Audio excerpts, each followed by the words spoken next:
déglu naa Cheikh Thioro mii mu attaqué ministre de la justice. ne dafa war a démissionner. waaw loolu lañ gëm.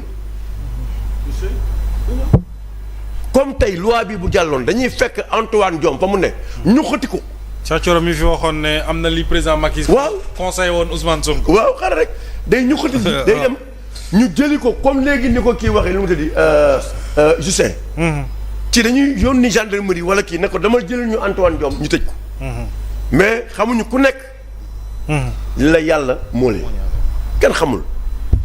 autant war na ko ci Antoine Diome autant loolu la Cheikh Thioro toog barki démb ci benn rajo ne man su ma gisee maître Dior Diagne muy taxaw wala muy dox man dama bëgg a jooy damay dee sax damay sax di dee ma gën wax na ko. mu mel ni y a une volonté manifeste. mën na waaye y a une volonté manifeste de voir ces gens-là en prison en fait. nga ne maître Dior Diagne. ces temps-ci yëpp il ne tire que sur le ministère de la justice. oui c'est-à-dire. moom laa lay sur la justice. moo tax tey on a posé le débat. comme si que c'est prémédité. c'est un secteur qui subit. cette communication là c'est vraiment organisé. c'est des faits c'est-à-dire que ñoom loolu lañ gëm. le factuel oui. imaginez Dior Diagne ce qu'elle représente yow nga am osé taxaw toog ci rajo amoo looy wax yow en tant que député amoo looy wax de nga jékki-jékki rek ñot di fële ak Dior Diagne wax ko. muy maître Dior Diagne nga ne kii moo doon saaga Sonko moo doon def lii donc waratul wax moom waratul wax heure bi war na ko fekk feneen. mais vous imaginez. Sénégal la ñu ne. mais moom laa léegi wax vous imaginez ça. vous imaginez li ngay toog di xalaat bay wax loolu waroon nga ko mën a xalaatal au moins le président ou le premier ministre. mais quelque chose boo xam ne dina mën a développer le Sénégal fa lañ leen di xaar. parce que on n'accompagne pas quelqu'un pour lui créer des ennemis. il part vers les pouvoirs du président de la République. le projet de loi là moo gën a dangereux. parce que il part vers les pouvoirs du président de la République. oui waaw. loolu ngeen xamul. ok yaa ngi dégg kii li mu la wax c'est-à-dire. réew mi li xaw ñoom xamuñu ko. li ma gëm mooy on n'accompagne pas quelqu'un pour lui créer des ennemis. waaw c'est-à-dire nit boo koy gunge da nga koy jariñ. c'est-à-dire sur le plan économique. boo xalaatee nii. wala le secteur B defal nii loolu la ñuy doyee ci ànd ak nit ku ne ci nguur. article 80 bi dindi ko. oui mais dama la tëj kii jàppal kee. toroxalal kii loolu laa lay wax. c'est-à-dire doo comprendre en fait. c'est noonu la ñuy raisonner. oui. kooku la. non pas lui. est-ce que voilà bon je sais pas. allez-y. non c'est pour te dire. on a dit que moo ko bindoon. waaw mais non xam nga j'ai vu quelqu'un la fois passée. ci la mort de François Mancabou. gis naa ko ci def ko xamante ni il faisait partie des acteurs nekk ci Pastef xam di wax comment les gens se sont parvenus à manipuler affaire deewu kiiwu François Mancabou. c'est l'avocat de la famille Mancabou. waaw ki ngay wax ni Patrice Kabou. c'est pour te dire le niveau de manipulation benn moment fi mu toll et c'est ce niveau de manipulation par manque de solution au problème de ces Sénégalais fa la ñu bëgg a yóbbu.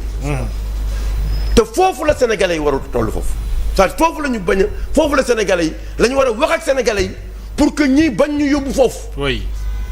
parce que ñoom li ñu leen intéressé. très bien mooy ñoom lan mooy consolider seen pouvoir nan la ñu mën a def nan la ñu par tous les moyens ba Sonko nekk président de la République du Sénégal et loolu dem nañ ci ba. sans les jours. non sans les jours.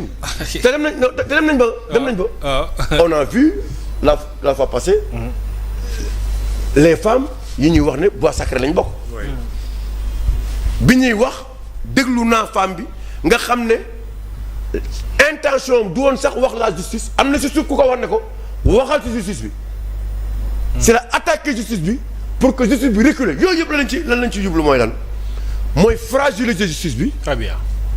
écarter les alliés du président ñu utiliser ñoom ni ñu war a utiliser. très bien pour defloo ko li nga xamante ni ne. oui moom la ñu bëgg pour def. maintenant oui.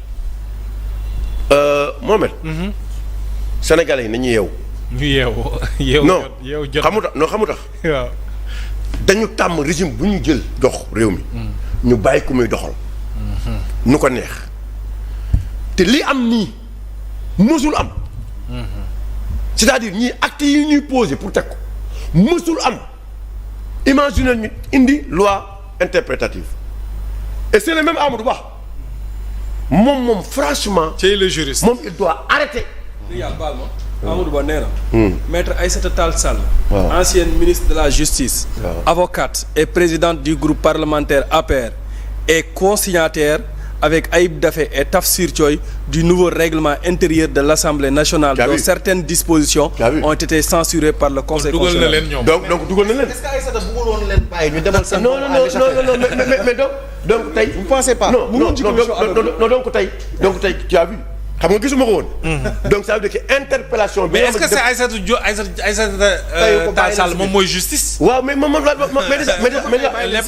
mais dañu bëgg a wax ne assumation non ñoom. Elle n'a pas communiqué là. Elle n'est pas de la majorité non plus. waaw mais non moom merci moom bu mu sukkandiku. ci ay Aïssata Tall loolu dawul suñu yaram Amadou Ba. ñoom dafa am lu ñu loolu warul jàll. loolu warul jàll. waaw mais c'est ça conseil constitutionnel député dañ ko assumer. non régime nañ ko assumer. loolu attendez loolu c'est facile à régler. Aïssata Sall n'est pas la justice. Non, c'est facile à régler. Vous savez, quand on échoue au bac, faut pas accuser la dame qui vend du cacahuète à la porte du lycée. Merci, tu as résumé. léegi nag ñoom ce qu'ils cherchent. te yow mais Rijal merci au moins yow Rijal dafa anticiper. balaa sax lii di parce que on savait que ne lii peut-être. donc ñoom li ñuy wër fu mu nekk nii. mooy assumation collective bi. que waaw c'est ça. ñoom la ñuy wër. parce que revers yi daa bari nag que du ñun kese waaw que du ñun kese. am na opposant yoo xamante ni ne nekk nañ ci biir. maintenant il faut ñu xam ne magistrature wax nañ ko ndumbelaan. nañ sant yàlla sax ñun ndumbelaan ndax yàlla daf ñuy may ñu wax lu xamante ni ne di anticiper ci ndimbal suñu borom. Sénégalais yi di ko gis te yàlla bu ñu leen war. position bi ndumbalaan di am ñu toog di ko waxtaanee te yàlla rek tax ak intérêt sénégalais yi. ñu ngi ñaan suñu borom ci màggal bi ñu ñëw yàlla nañu suñu borom dimbali. ñuy wax lépp lu xamante ni rek franchement intérêt réew mi la c'est-à-dire ñoom dañuy comparer parquet ak magistrature. il faut ñu xam ne le ministre de la justice du patron magistrat yi. mënu leen defloo lu ko neex. seulement le patron du. Ils sont libres et indépendants. Ils font partie du conseil supérieur. de la magistrature. de la magistrature. dina génn léegi. yaa ngi dégg. que ñoom bu ñu amee lu ñuy waxal. ñoom parquet la ñuy waxal. parquet boobu nag ñoom la.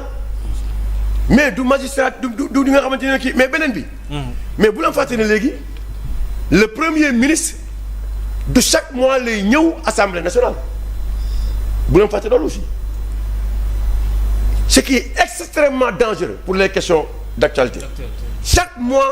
Très bien, Omar. Le Premier ministre doit se présenter à l'Assemblée nationale. Oui. Mais loolu day dañ. Ça va se faire maintenant tous les 3 mois. Vous imaginez? Tous les 3 mois yow nga ne yow tu es dans un pays démocratique tu renforces la démocratie tey lépp lu ñu daawul nangu tey di nga ko nangu yow amoo looy def lu dul la nga doon kaas ne chaque mois le Premier ministre doit se présenter à l'Assemblée nationale pour les questions d'actualité.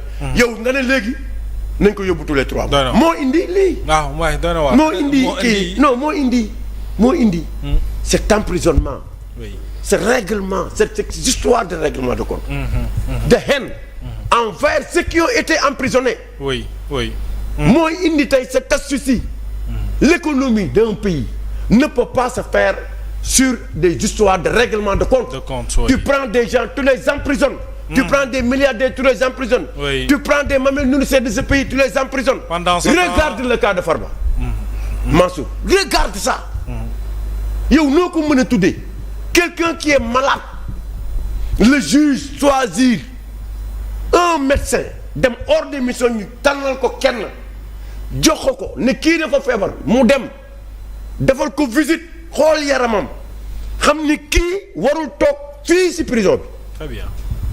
ñu indil la kayit yi jox la ko pour war na la ñoom ñu ngi seen dynamique de pression bi ñu teg au niveau du juge ñu ngi koy réussir mooy juge bi tey. waroon ci loolu la waroon basé wu rek. taxaw ne. Farba ana nga demal ñibbi sa kër. mais il est obligé de choisir d'autres.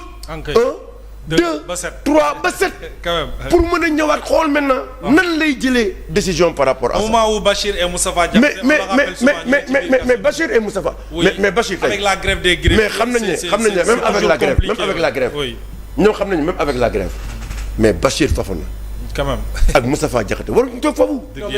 non wootuñu toog foofu. Mouhamed man dafa am benn affaire bu ma intrigué. parce que hier j'ai reçu le porte-parole de l'entente sud juste kii nee nañ ñoo loolu daf sax ñoom daf leen a metti parce que ñu ngi bëgg a porox ndool pëtëxlu ci. seen grève bi naan ñoom la ñu grève a tax. ñooñu mënuñoo am délibéré nee nañ bu ñu ngi jugé di def mandat de dépôt ñooñu war nañ leen mën a seen yoon newu ci. même ak seen grève mais pour te dire waaw daana la Omar waaw pour wane la. waaw le premier ministre dafa ci li ka neex la ne. waaw mooy lu may doyee rencontrer UMS la wax. magistrat yi man lu ma koy doyee. soxloo mooy rencontrer leen. vous avez imaginé beneen bi. mooy tey greffier yaa ngi grève. waaw jéemoo loon rencontrer nga dem rencontrer intersyndical Sonatel. pare jox leen ay réquisitions. waaw mais pour te dire c'est-à-dire dem rencontrer xam nga tey. normalement li mu war a rencontrer mooy c'est le syndicat des greffiers. très bien absolument mais xam nga foofu la ma yoon. mais ñan la rencontrer.